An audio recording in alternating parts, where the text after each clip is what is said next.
Bonjour. Non. Bienvenue dans un nouveau numéro de notre émission hebdomadaire Science et Vie.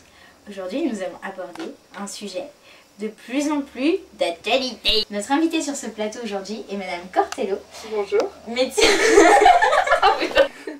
Bienvenue dans un nouveau numéro de Bienvenue dans un nouveau émission Cortello, spécialiste en la procréation.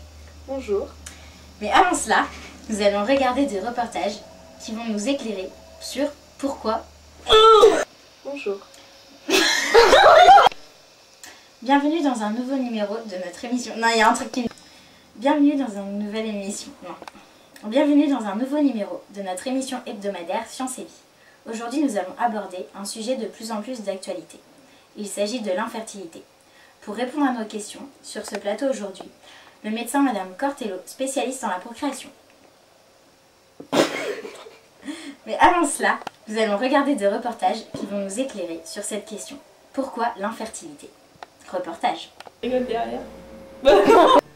Aujourd'hui, je suis en compagnie de la gynécologue. Bonjour, je suis aujourd'hui en compagnie de... Bonjour, je suis aujourd'hui en compagnie de la gynécologue Madame Berthelot. Bonjour, je suis aujourd'hui en compagnie... D'après de récentes recherches, nous avons constaté une baisse de 50%. D'après de récentes recherches, nous avons constaté une baisse de 50% de la production de spermatozoïdes. Pensez-vous que l'environnement peut... D'après de récentes recherches, nous avons constaté une baisse de 50% de la production... Mais non, mais ça va pas pouvoir le faire. Et oui, contrairement aux idées reçues, la femme n'est pas seule réponse. Oh. Et oui, contrairement aux idées reçues, la femme n'est pas seule responsable et l'homme y est pour beaucoup. Par exemple... Et quelles sont ses conséquences? En Et quelles sont ses conséquences? En général, l'environnement social a des répercussions sur la production de gamètes chez l'homme comme... Et quelles sont ses conséquences? Et quelles sont ses conséquences? En général... Et quelles sont ses conséquences? En général, l'environnement social a des répercussions sur la production de gamètes au niveau quantitatif et qualitatif. On va mettre sur le canapé. Oh. Donc comme nous l'avons... Non, pas de... Comme nous l'avons vu dans le... Attends. Comme nous l'avons vu dans le reportage précédent, l'environnement influe de plus en plus sur l'infertilité. Non. J'ai un trou de mémoire. Alors, docteur Cortello, pouvez-vous nous dire quelles sont les différentes techniques de procréation médicalement assistée?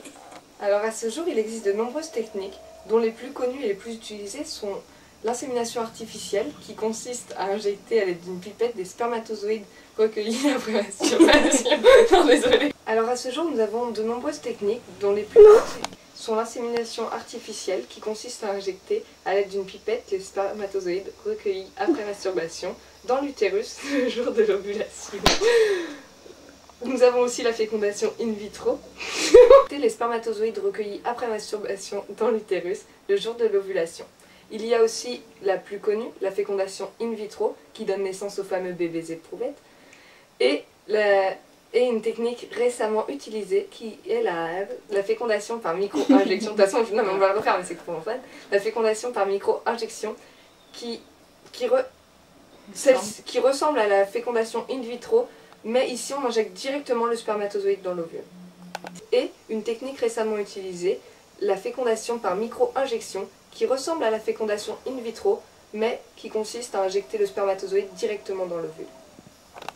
Alors pour conclure, Madame Cortello, peut-on affirmer à ce jour que ces techniques sont performantes?